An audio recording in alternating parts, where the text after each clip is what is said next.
Volite li vi Allaha dželevala? Šutite, subhanallah. Volite li Allaha? Volim. Allahu velike alhamdu velike šukr. Mi volimo Allaha dželešanu. U najmanju ruku tvrdimo da volimo Allaha dželešanu. Hajmo se analizirati. Moje večeras nije da dokažem da vi lažete, ne uzubillahi ta'ala. Moje nije večeras da dokažem da ste vi neiskreni. Ali moje da dokažem da li ste u pravu ili niste u pravu, pa vi zaključite šta ste. Jeste li istinu rekli ili niste rekli istinu? Jer Allah dželešanhu za Muhammeda sallallahu alejhi ve selleme kaže: "Qul in kuntum tuhibbuna Allaha fattabi'uni yuhibbukum Allah wa yaghfir lakum dhunubikum." Reci, ako vi mene volite, odnosno ako Allaha volite mene, slijedite. Allah će vas zavoljeti. Što znači da prvi uslov da se stekne najveća ljubav jeste da pokažeš ljubav prema Allahu i njegovu poslaniku sallallahu alejhi ve selleme. A najveća ljubav koja može da postoji na ovome i najkorisnija je na onome svijetu jeste da te Allah subhanahu wa ta'ala voli. Kako neko može znati da ga Allah dželešanu voli? Kakve su to predispozicije, kakva su to čovjekova svojstva, kakva su to svojstva muslimana, vjernika, šta to treba neko od nas da ima u sebi da bi znao da ga Allah dželešanu voli. Prva stvar o kojoj se dakle neće niko razići od nas jeste da Allah subhanahu wa ta'ala je darovao svojim robovima, onima kojima on voli, iman. Sad će neko pomisliti reći: Allahu ekber. Ja sam mu'min. Jeste vi mu'mini? Molim, niko to ne zna, draga braćo. Zabranjeno u islamu reći mu'mine. Gdje si mu'mine? Ideš čašije, o eno mu'mina. Otkud ti znaš da je on mu'min? Ne smiješ. Šerijatski tekstovi došli zabran toga. Kaže Allahu poslanik sallallahu alejhi ve sellem, čovjek poginuo u džihadu, poginuo šehadet postigao. Kažu: ja Rasulallah, taj i taj, kaže, poginuo kao mu'min. Kaže Allahu poslanik sallallahu alejhi ve sellem da nije bio musliman. Možda je bio samo musliman.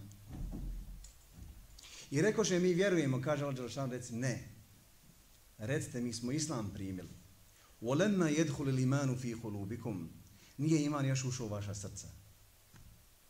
Neko će reći: Harmin došao večeras da nam sve u životu što smo gradili zadnjih 6 mjeseci od imanske snage, od ljubavi prema Allahu dželešanu, Harmin nam u pola sahata. Nije to tako. Doćemo mi još do nekih deređa koga Allah subhanahu wa ta'ala voli. Koliko ima stanovnika na zemlji? Otprilike. Statistike nikad ne mogu.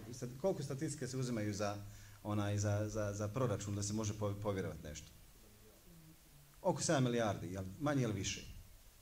Od tih 7 milijardi koliko je pripadnika ummeta islama? Milijarda i 700 milijuna, milijarda i 800, neki kažu milijarda i po 6, tako, nebitno. Jesu svi na jednom nivou vjerovanja?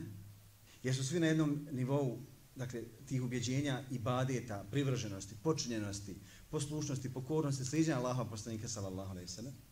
Ako uzmete od te milijarde i 700-800 miliona, između milijarde i po i 2 milijarde, koliko je Allah dželešanuhu dao da od muslimana Balkana bude tu? Nekih 5-6 miliona. Imate nas ovdje u Bosni, imamo našu braću Sandžaku, imamo našu braću na Kosovu, imamo našu braću u Makedoniji, imamo Albaniju, ima ih puno u Sloveniji, u Sloveniji ima 100.000 muslimana, imamo u Hrvatskoj 70.000 muslimana i tako dalje. Dakle, ovdje u ovim zemljama neke 5-6 miliona.